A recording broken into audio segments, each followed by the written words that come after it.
오늘 하이데벨 교리문답 설교 24번째 시간입니다. 믿음은 어디에서 옵니까? 우리가 믿음이 성숙하기를 원하고 믿음의 삶을 살기를 원합니다. 그러면 그 믿음이 어디에서 오며 그 믿음의 궁극적인 목적이 무엇인가를 살펴보는 것은 매우 중요합니다. 그럼 몇 주에 걸쳐서 우리가 함께 보는 것이 우리의 신앙에 매우 중요한 부분이 될 것입니다. 오늘은 한 정신의학자이며 심리학자인 사람으로 시작을 하겠습니다. 1870년 2월 7일 출생해서 1937년 5월 28일 날 갑작스럽게 운명한 알프레드 W. 아들러 혹은 애들러라고 하는 사람입니다. 그는 오스트리아의 정신의학자이며 심리학자입니다. 오스트리아 빈에서 자란 유대인인데 미국에 나중에 이주해서 활발한 사역을 했습니다. 빈 대학교 의학부 졸업 후에 트로츠키의 친구인 러시아 여성과 결혼하여서 친구 중에는 사회주의자가 많았고 자신도 사회주의자였습니다. 그는 프로이드의 강연에 매혹되어서 프로이드의 문화에 들어가서 정신 분석학에 대해서 배웠지만 프로이드는 모든 것이 범성욕론, 즉 인간의 성적인 경향에 의해서 일어난다는 것에 반발하여서 그것은 받아들일 수 없다고 생각하고 사회 감정에 그는 집중하게 되었습니다. 아들러에 의해서 살펴본 것은 그렇습니다. 어떤 형태의 사회 도피 현상, 사회로부터 자기를 분리시키려고 하는 모든 것들이 결국 그 사람이 불건강하다는 것을 보여주는 징후라는 것입니다. 그 자신이 병약하였고 이남, 즉 차남이어서 형과 사이가 나빴던 데에서 그는 출생 순서와 성격의 관계에 주목하여서 열등감에 대한 연구도 많이 하였습니다. 곧 인간은 누구나 여러 가지 원인으로 열등감을 갖고 있으며 이를 보상하려고 노력하는 과정에서 그 사람의 생활 양식이 형성되어 가므로 만일 보상될 수 없는 열등감이나 과도하게 보상된 열등감이 있으면 인생의 성격에 왜곡이 생긴다는 것입니다. 그러면 우리는 모든 사람이 가지고 있는 이 열등감을 시정하기 위하여 재교육이 중요하다고, 항상 교육이 중요하다고 강조하였습니다. 그 때문에 정신분석에 관심을 가지면서도 프로이드의 성욕주의를 혐오하고 있는 교육자들이나 사회사업가, 종교가 등에서는 아들러가 훨씬 더 유명하고 환영을 받았습니다. 아들러의 심리학은 개인 심리학이라고 하며 신프로이드주의나 카운셀링 이론에 많은 영향을 주었습니다. 그는 미국을 비롯하여서 유럽에서 많은 강연을 하였고요. 강연하는 도중에 스코틀랜드에서 갑자기 세상을 떠났습니다. 그래서 그 사람은 개인 심리학의 실제와 이론에 대한 수많은 책들을 남겼습니다. 오늘은 그 알프레드 아들러의 책 가운데 항상 나를 가로막는 나에게 라는 책 중에서 한 부분을 소개하고 시작하려는 것입니다. 그의 말입니다. 사람에게 있어 진정한 변화는 의지의 영역이 아니다. 인지의 영역이다. 100번 각오하고 다짐하는 것보다 한 번 제대로 깨닫는 것이 중요하다. 라고 얘기했습니다. 사람들은 아들러가 말한 것처럼 끊임없이 신년이 되면은 새해 결심을 하고 무슨 일이 있으면 새로운 각오를 다집니다. 수련회나 부흥회에서 새로운 마음을 가지고 노력하지만 또다시 좌절되고 자포자기하는 우리의 모습들을 보게 됩니다. 사람은 변할 수 있습니까? 더 나아가서 사람은 구원받을 수 있습니까? 천국에 가는 구원과 이 땅에서 그리스도와 함께하는 구원이 가능합니까? 그것은 의지의 영역이 아니라는 것입니다. 인지의 영역, 즉 깨달음의 영역인데, 우리 모든 각 개인이 어떤 진리와 맞부딪히게 될 때에 비로소 변화가 일어난다는 것입니다. 그런데 그 진리는 메시지를 통하여 우리에게 다가옵니다. 우리가 진리에 대한 믿음을 갖게 하는 것은 결국 메시지를 통해서입니다. 진리를 전달하는 메시지는 오늘 하이델베르그 교리문답에서 우리가 읽어보았던 것에 의하면 두 가지입니다. 곧 하나님의 말씀인 거룩한 복음의 설교와 성례식을 통해서 믿음을 갖게 됩니다.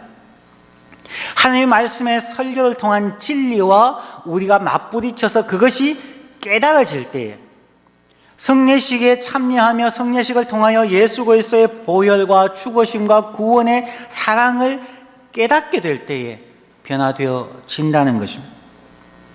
그러므로 바울 사도는 이야기하기를 내가 화려한 언어 수사학으로 어떤 체험으로 여러분에게 얘기하는 것이 아니라 정말 어리석을 만큼 간단한 복음만을 전하겠다는 것입니다. 아무리 논리적으로 얘기해 주어도, 아무리 그 사람이 기도를 통하여서 죽을 병에서 나았다 할지라도, 망하던 기업이 다시 회생되었다 할지라도 다시 넘어질 수 있고 신앙을 포기할 수 있습니다. 그러한 노력으로 복음을 전하려고 하는 것은 부차적인 세컨더리일 뿐입니다. 우리의 삶에 진정한 변화가 있고 구원을 얻는 것은 진리와 맞부딪히는 정말 심플한, 정말 단순한 하나님의 말씀이 내 마음에 어느 순간 쾅 와 부딪히는 순간 우리는 변화된다는 것입니다. 그럼 우리 몇 주에 걸쳐서 믿음이 어디에서 오는가에 대해서, 또한 교회의 진정한 표지가 무엇인가에 대하여서 우리가 살펴보면서 저와 여러분의 믿음이 진짜 진정한 건전한 성경적인 믿음인지를 살펴볼 것이며, 또한 우리 교회가 성경이 원하는 교회인가를 살펴보려고 하는 것입니다. 자, 믿음은 어디에서 옵니까? 하이델베르그 교리문답 65문을 다시 읽고 넘어갑니다. 당신은 믿음으로 말미암아 그리스도와 그의 축복에 참여하고 있다고 고백합니다. 그렇다면 그 믿음은 어디에서 오는 것입니까? 답으로 성령께서 거룩한 복음의 설교를 통하여 우리 마음에 믿음을 넣어주시고 거룩한 성례를 사용하시어 그 믿음을 강하게 하십니다. 즉 하나님의 말씀 사역과 성례의 집행을 통하여, 하이델베르그 교리문답 그 다음에 보면은 천국의 열쇠라는 표현을 통해서 교회의 권징에 대해서 나옵니다. 그래서 진정한 교회의 표지는 그 세 가지입니다. 오늘은 하나님의 말씀 사역에 대해서 한번 살펴보려고 합니다. 믿음은 어디에서 나옵니까? 믿음은 들음에서 나옵니다. 로마서 10장 16절 17절 말씀입니다. 그러나 저희가 다 복음을 순종치 아니하였도다. 이사야가 가로되 주여 우리의 전하는 바를 누가 믿었나이까 하였으니, 그러므로 믿음은 들음에서 나며 들음은 그리스도의 말씀으로 말미암았느니라. 이 이사야의 말씀은 이사야서 53장 1절에 나오는 외침입니다. 예수 그리스도에 대하여서 예언의 말씀을 하신 첫 부분에 하시는 말씀입니다. 우리의 전한 것을 누가 믿었느냐? 이사야 시대에나 지금이나 하나님의 말씀은 홍수처럼 범람합니다. 그 시대도 이사야뿐만 아니라 수많은 선지자들이 있었고 제사장들이 있었습니다. 그들이 거의 매주마다 성전에 올라가서 예배 드렸고 매일같이 하나님의 말씀을 쉐마라고 하여서 날마다 그들의 삶 속에서 성경을 암송하고 나누었습니다. 오늘날도 하나님의 말씀은 홍수처럼 넘쳐납니다. 기독교 TV나 설교 CD나 유튜브나 온라인 등을 통하여서 유명한 목사님들, 세계에 있는 유명한 목사님들, 한국말, 영어, 어떤 언어에서든지 말씀은 홍수처럼 넘쳐납니다. 그런데 우리의 삶은 변하지 않고 사회는 점점점 악해지고 어두워진다는 것입니다. 그 상황 속에서 이사야의 한탄스러운 외침이 우리의 입에서도 나올 수밖에 없습니다. 우리가 전한 것을 누가 믿었습니까? 우리가 홍수처럼 넘쳐나는 그 유명한 목사님들의 설교, 그것을 듣고 우리가 얼마나 믿었습니까? 하는 것입니다. 사람들은 자신들의 생각과 자신들의 가치관이라는 잣대를 가지고 하나님의 말씀을 듣고 자신들이 받아들일 것과 받지 않을 것을 선별한다는 것입니다. 판단과 선택의 주체가 누구냐는 것입니다. 이사야 시대에도 하나님의 말씀은 홍수처럼 넘쳐났고 오늘날도, 그리고 예수님이 재림하는 날까지 말씀은 홍수처럼 범람할 것입니다. 그런데 그 말씀을 듣고 받아들이는 주체가 누구냐는 것입니다. 내가 받아들이는가? 내가 오늘 은혜 받았다, 오늘 내가 참 귀한 도전을 받았다 라고 생각하는 그 주체가 여러분입니까? 아니면 하나님 말씀 그 자체입니까? 굉장히 단순한 것입니다. 주체가 하나님이 아닌 나라는 것입니다. 이것이 진리인지 아닌지, 어디까지 순종하고 삶에 적용해야 하는지 아닌지를 듣는 사람이 선택한다는 것입니다. 믿음의 주체가 듣는 사람, 저와 여러분이라는 것입니다. 이제 더 이상 하나님의 말씀이 주체, 서브젝트가 아니라 듣는 사람이 선택의 주체가 되고, 하나님의 말씀은, 진리의 말씀은 선택당하기 위하여서 백화점에 진열되어진 상품처럼 되어버린 것 같습니다. 백화점에 진열되어져 있는 수많은 상품처럼, 뷔페 음식에서 진열되어져 있는 수많은 음식처럼, 하나님은 이 땅에 있는 수많은 소위 진리들과 지식들과 삶의 경륜들 가운데 하나의 상품으로 진열되어져 있다는 것입니다. 로마서 10장 17절에서 바울 사도는 이렇게 말씀합니다. 조금 전에 읽었던 부분이죠. 그러므로 믿음은 들음에서 나며 들음은 그리스도의 말씀으로 말미암았느니라. 믿음은 들음에서 나는데 그 들음이 무슨 말일까요? 듣는다고 하는 to listen이라고 하는 단어, 그 단어와 to obey라고 하는 obedience의 단어는 같은 말입니다. 화면을 보시면은 순종이라고 하는 단어, 순종이라고 하는 단어 obedience는 라틴 말로 audire라는 단어입니다. audire에서 obedience가 나왔습니다. 그런데 audire 하는 말의 원래 뜻이 to listen입니다. 자, 부모님들께서 자녀가 속썩일 때 뭐라고 얘기하느냐 하는 것입니다. 여러분이 야, 내 말에 순종해 라는 말보다 주로 하는 말씀이 뭐예요? 내 말 좀 들어라. 우리가 사용하는 말 아니에요. 너 내 말, 엄마 말 좀 들어라. 자녀가 다 듣습니다. 엄마가 소리치는데 자녀가 안 들을 리가 있겠습니까? 하지만 부모님께서 제발 좀 내 말 좀 들어라 라고 하는 말은 내 말을 좀 순종해라는 얘기죠.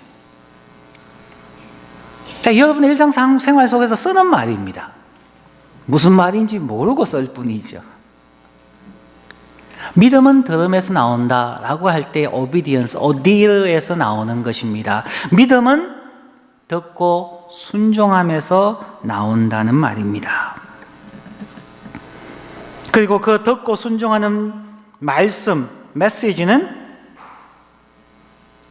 그리스도의 말씀, 영어 성경은 through the word about Christ, 그리스도에 대한 하나님의 말씀을 들음을 통하여, 듣고 순종함을 통하여 나온다는 것입니다. 자, 순종한다는 개념에서 말하는, 명령하는 자가 선택을 합니까? 듣는 자가 선택을 합니까? 부모님이 답답한 이유는 부모님은 삶의 경륜을 통하여 자녀보다 더 많이 아시기 때문에 그를 위해서 말해 주지만, 자녀가 자기의 입장에서 선택하기 때문에 부모가 화가 나는 것이죠. 부모가, 선생님이, 교수님이 가르쳐 주는데 학생이 선택하고 자녀가 선택하니까 실패하고 더 많이 넘어지는 것입니다. 선택과 선별의 주체가 누구인가를 생각하는 것, 그것이 신앙입니다. 기독교의 순종은 예수님께서 몸소 실천하시며 보여주신 것처럼 전적으로 주저함 없이, 제한 없이 듣는 것입니다. 헤지테이션 하면 안 됩니다. 주저하지 않고 바로 듣는 것입니다. 그리고 제한 없이, 리미트 없이, 내가 판단하는 한계 없이 그냥 하나님의 말씀 그 자체를 듣는 것입니다. 그것이 어떨 때는 부당하게 느껴질 때도 있습니다. 그러나 이 듣는다는 것의 궁극적인 기초는 두 사람 사이의 친밀한 관계에서만 나옵니다. 우리가 왜 부모님의 말씀을, 교수님의 말씀을, 혹은 하나님의 말씀을 듣지 않을까요? 친밀한 관계가 없기 때문입니다. 신뢰 관계가 없기 때문입니다. 예수님께서 어느 정도까지 전적으로 주저함 없이, 제한 없이 하나님의 말씀에 순종했을까요? 거기에 대해서 바울 사도는 빌립보서 2장 8절 말씀으로 예수의 삶을 증명하고 있습니다. 빌립보서 2장 8절입니다. 사람의 모양으로 나타나셨음에 자기를 낮추시고 죽기까지 복종하셨으니 곧 십자가에 죽으심이라. 예수 그리스도는 날마다, 때로는 새벽 미명에, 때로는 사역을 마치고 나서 몹시 지치고 피곤해서 제자들은 먼저 쉬게 하고 혼자 한적한 곳에 가서 성부 하나님과 대화하시고, 그 하나님의 말씀 앞에서 겟세마네 동산에서는 하나님 정말 할 수만 있으면, 정말 하나님 한 번만 저를 배려해 주신다면 이 잔이 지나가게 좀 해 주십시오. 하지만 저는 하나님의 말씀을 듣는 자이기에 내 뜻대로 마옵시고 아버지의 뜻대로 되기를 원합니다. 그것이 듣는다는 의미입니다. 내가 피하고 싶은 그 죽음의 말씀까지도 듣고 순종합니다. 십자가에 죽기까지 복종하는 것을 바로 성경적으로, 기독교적으로 듣는다라는 말입니다. 그에게 믿음은 들음에서 나옵니다. 그 들음은 그리스도의 복음에서 나옵니다. 우리가 믿는 예수 그리스도는 듣는 분이었습니다. 그리고 그 듣는 것이 무엇인가를 십자가에 죽기까지 순종하심으로 보여주신 것입니다. 그럼 우리 자신들이 예수님에 대하여, 하나님의 말씀에 대하여 주저함 없이, 제한 없이 전적으로 귀 기울여 듣고 그 말씀에 순종함으로 우리에게 믿음이 생기고, 믿음이 성숙하고, 믿음이 완성되어지는 것입니다. 하나님의 진리의 말씀을 듣는 방법은 예배에 참석하여 설교를 듣는 것이었습니다. 설교 CD나 인터넷을 통하여 듣는 것과 직접 예배에 참여하는 것은 매우 다릅니다. 인터넷에 유명한 목사님의 설교를 듣는다고 여러분의 믿음이 자라는 것이 아니라 귀가 커집니다.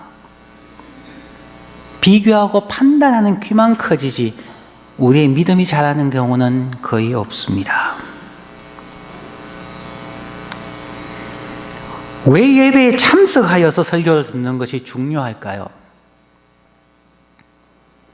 우리가 보기에는 똑같은 말씀 같은데 온라인을 통하여 들려지는 말씀이나 예배에 참석해서 듣는 말씀이나 똑같은 것 같은데 사람에게 미치는 영향은 어마어마하게 다릅니다.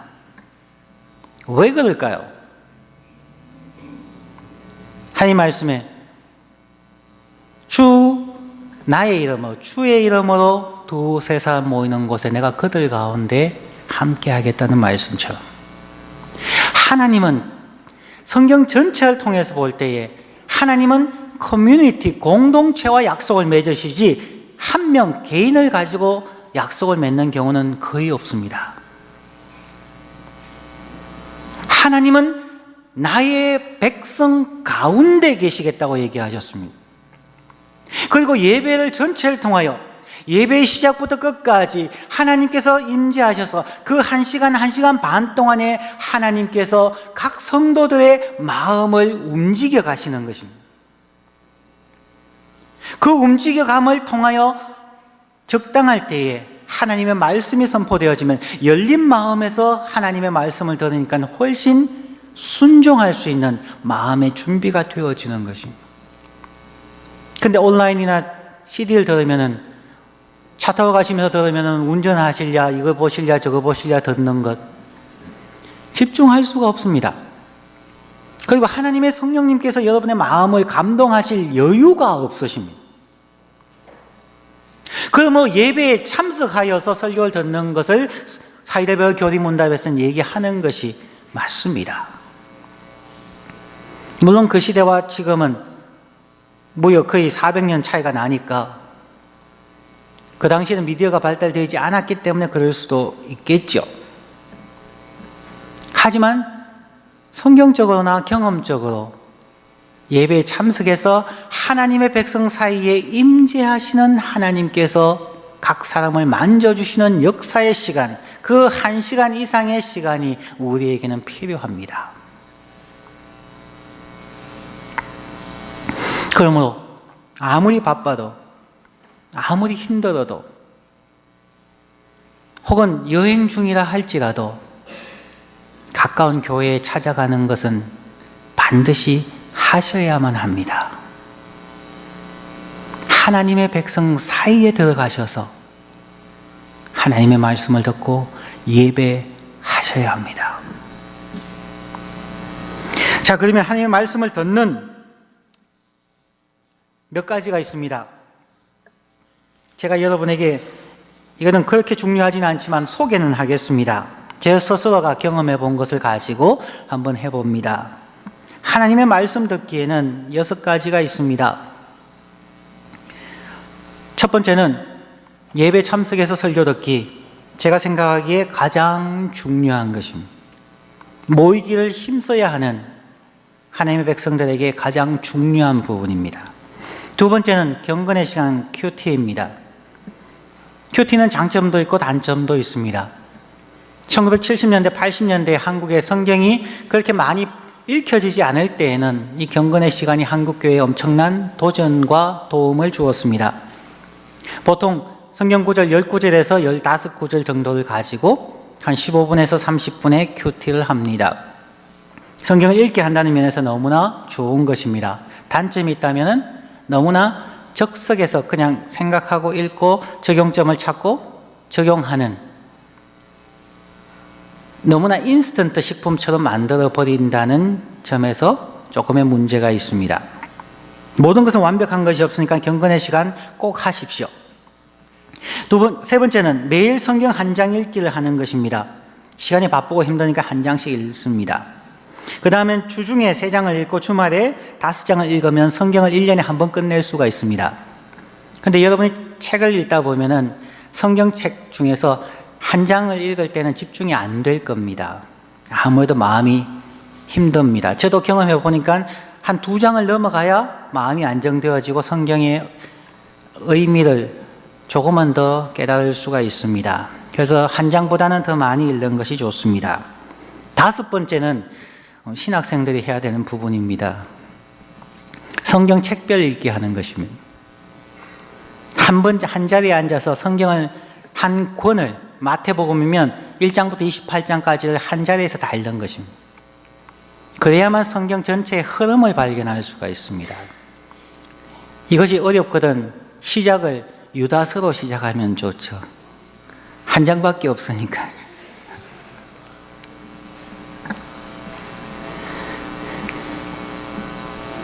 마태복음 1장부터 28장까지를 한 자리에 앉아서 도서관에 앉아서 제가 읽으면서 줄 치면서 읽어보니까 2시간 30분이 걸리더라고요. 한번 해보니까 자신감도 생기고 또 은혜로워요. 한 자리에 앉아서 20장씩 30장씩 그 성경책을 읽는 것입니다. 그런데 할 수 없었던 것이 시편입니다. 150편입니다. 그래서 시편 150편은 3일에 걸쳐서 읽었습니다. 하루에 50장씩 읽어서 했습니다. 그렇게 해서 올 1월 달부터 시작해서 읽었는데도 창세기부터 계시록까지 거의 6개월이면 읽습니다.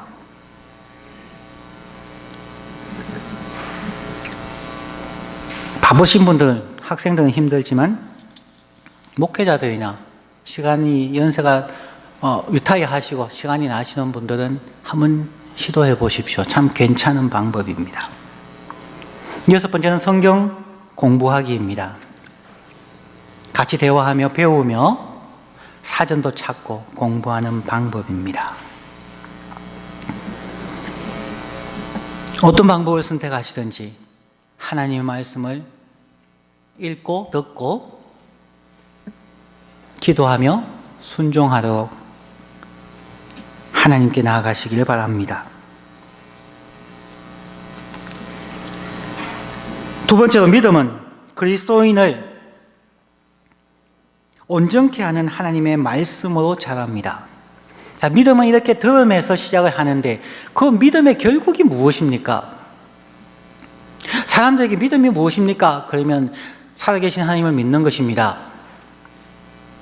혹은 히브리스를 가지고 보지 못하는 것의 증거요, 그게 무슨 말입니까? 하면 대답을 못합니다. 만약에 믿음이 하나님의 존재를 믿는 것이라고 한다면 10년 전에도 하나님의 존재를 믿으셨고 지금도 믿고 10년 후에도 하나님의 존재를 믿으실 겁니다. 그러면 믿음의 성장이 어디에 있습니까? 너희는 믿음 안에서 자라가라고 얘기했는데 자라가는 범위가, 방법이 없어지는 거죠. 믿음은 반드시 자라가야만 합니다. 믿음이 하나님의 진리의 말씀을 듣는 데서 나오고 믿음의 목표는 디모데후서 3장 16절과 17절에서 분명하게 말하고 있습니다. 16절, 모든 성경은 하나님의 감동으로 된 것으로 교훈과 책망과 바르게 함과 의로 교육하기에 유익하니 17절, 이는 하나님의 사람을 온전케 하며 모든 선한 일을 행하기에 온전케 하려 함이니라. 보통 사람들이 디모데후서 3장 16절만 외우시는데 16절만 외우면 큰 의미가 없습니다. 반드시 17절을 함께 읽으셔야 합니다. 그리고 외우셔야 합니다. 이 두 구절에서 몇 가지를 생각을 해보아야 합니다. 최소한 6가지입니다. 첫 번째는 우리가 알고 믿어야 하는 것은 모든 성경은 하나님의 성령님께서 성경의 저자들을 감동하여, 그들의 마음을 감동하여 하나님의 뜻을 전달하는데 조금의 오류, 조금의 실수도 없다는 것입니다. 그 사실을 믿는 것입니다. 모든 성경은 하나님의 감동으로 되어져 있습니다. 그러므로 성령님의 도움을 받아서 읽고 이해하여야만 합니다. 그래서 성경 읽기에는 반드시 기도를 통한 하나님 앞에서의 전적인 내려놓음, 하나님, 제가 하나님을 전적으로 의지합니다, 하나님이여 성령이여 말씀하옵소서 라고 기도하고 성경을 읽으시길 원합니다. 둘째는 하나님의 말씀은 우리의 성격과 우리의 일상에 반드시 적용되어져야만 합니다. 하나님의 말씀은 우리에게 진리와 삶의 지혜의 교훈을 줌으로써 우리의 삶이 무엇이며 우리가 어디에서 와서 어디로 가는 존재이며 우리가 무엇을 추구해야 하는지에 대하여서 인식할 수 있도록 해줍니다. 처음에 시작할 때 아들러의 말을 해드렸습니다마는 우리의 노력이 아니라 인식에 의해서 우리는 변화되어집니다. 그 삶이 우리의 하나님의 말씀과 우리의 삶이 합쳐질 수 있도록 인식하고 깨달음을 통하여서 되어진다는 것이죠. 이 말씀은 반드시 우리의 성품과 일상의 삶에 적용되어져야만 합니다. 세 번째는 하나님의 말씀은 우리를 책망하기도 합니다. 중요한 것은 책망의 기준입니다. 하나님의 진리의 말씀이 기준이 되어야 하고 하나님께서 원하시는 우리들의 진정한 행복, 그것이 기준이 되어야 되는 것입니다. 세상의 학문이나 여러분의 경험이 아닙니다. 말씀 자체가 우리를 책망하게 하여야 합니다. 네 번째는 하나님의 말씀은 우리를 바르게 고쳐줍니다. 세상의 기준으로 방황하거나 힘들어할 때, 어디로 가야 할지 방향을 잃어버렸을 때 우리에게 가야 할 길과 방향을 제시해 줍니다. 그리고 그 길을 갈 수 있도록 성령 하나님께서 우리를 인도하시고 도와주십니다.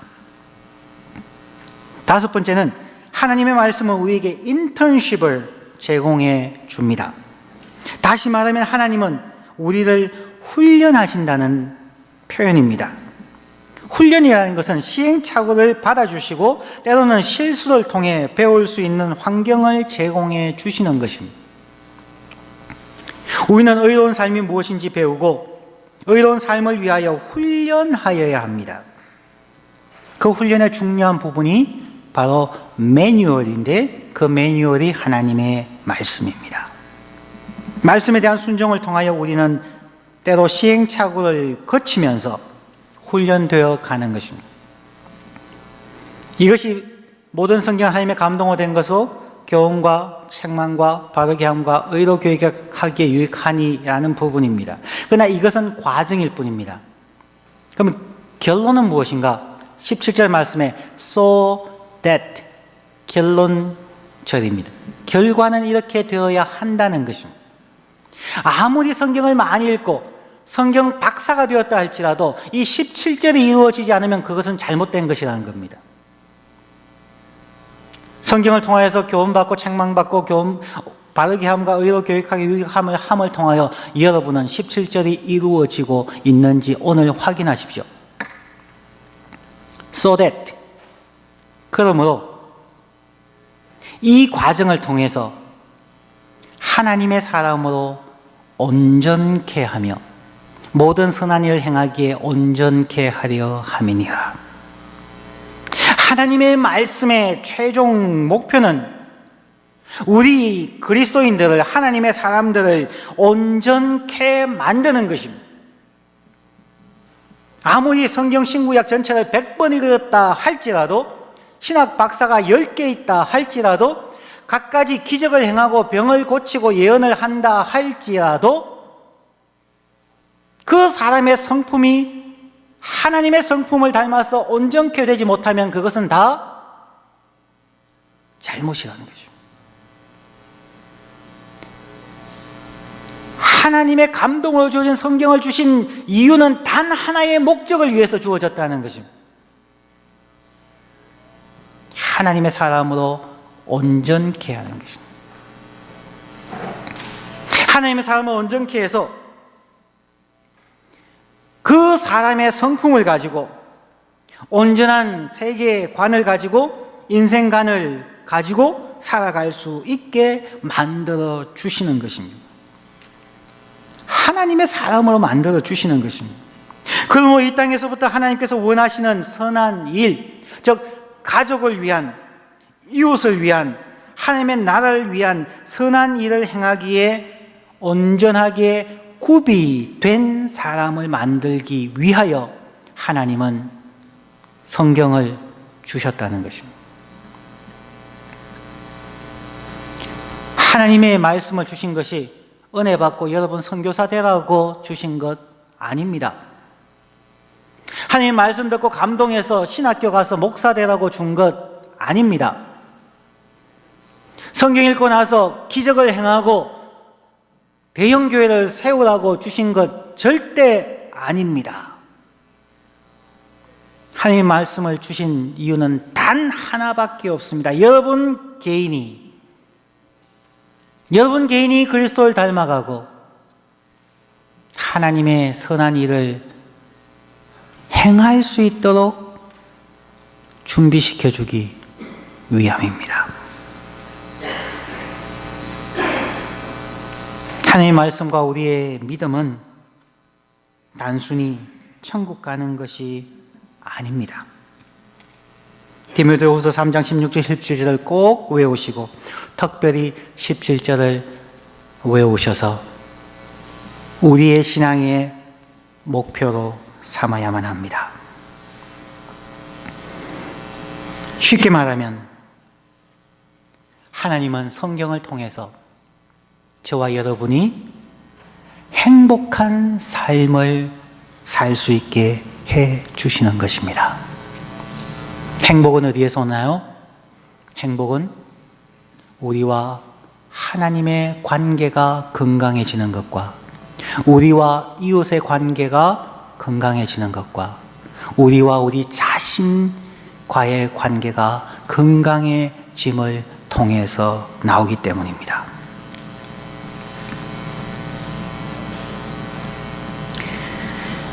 유대인들이 좋아하는 탈무드라는 책이 있습니다. 성경을 때로는 해석해 놓기도 하고 지혜서로서 주어지기도 하고 그들에게는 참 훌륭한 지혜의 책입니다. 탈무드에 나온 내용 하나만 소개합니다. 가게를 운영하던 유대인 주인이 병이 깊어져서 임종을 앞두고 있었습니다. 이제 마지막 숨이 넘어가는 순간 그의 곁에는 슬픔에 잠긴 식구들이 그를 지켜보고 있었습니다. 가게 주인인 이 유대인은 천천히 식구들의 이름을 하나하나 불러보았습니다. 여보, 당신 어디 있어? 네, 저 여기 있어요. 딸내는 어디 있어? 예, 아빠, 저 여기 있어요. 아들은 어디 있어? 아빠, 저 여기 있습니다. 그러자 가게 주인은 유언이나 다름없는 마지막 말을 남겼습니다. 그러면 가게는 누가 보고 있니?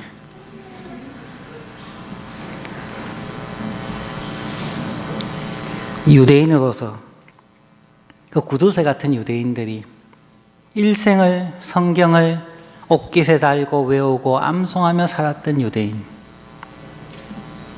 그들을 책망하고 교훈하기 위해 쓰여져 있는 탈무드의 내용입니다. 마지막 순간도 돈이었습니다. 마지막 순간도 자기의 가게였습니다. 여러분은 마지막 말 무엇을 남기겠습니까? 소는 누가 키우냐, 그겁니까? 지금부터 직장이 그렇게 힘들어서 신앙생활 어렵게 할 정도입니까? 학교 생활 하기가 힘들어서 예배에 참석해서 하나님의 말씀을 듣는 것을 게을리해야 할 정도입니까? 여러분의 믿음은 어디에 있습니까? 여러분은 믿음이 있다고 얘기를 합니다. 하지만 믿음의 목표가 없기 때문입니다. 온전하게 하며 모든 선한 일을 행하기에 온전하기 위하여 우리는 끊임없이 성장하고 이퀄되어지는, 예비되어지고 준비되어져야 하는 과정을 간다는 것을 우리는 놓쳐버리기 때문에 주위의 화려한 은사나 업적에 우리는 유혹을 받습니다. 탈무드는 이 세상의 모든 사람들은 진정 소중한 것이 무엇인지 모른다는 것을 고발하고 있습니다. 오직 하나님의 말씀을 통하여 가장 소중한 것을 알아야 함을 유대인들에게 뿐만 아니라 우리 모두에게 말해줍니다. 요한복음 8장 32절로 마치겠습니다. 진리를 알지니 진리가 너희를 자유케 하리라. 안다는 표현입니다. 인식입니다. 진리를 알게 될 때, 진리를 듣고 깨달아서 순종할 때에 진리가 너희를 자유케 하리라는 것입니다. 진리의 말씀을 제한 없이, 주저함 없이 전적으로 듣고 삶에 적용하는 순종을 통해서 우리는 진리 안에서 자유해야 합니다. 우리의 믿음은 거기에서 오며 우리의 믿음은 그 목표를 향하여 나아가고 있습니다. 저와 여러분들도 하나님의 말씀을 가까이 하고 순종함으로 여러분들의 삶이 온전해지고 행복한 믿음 생활 하시기를 간절히 축원합니다. 기도하겠습니다.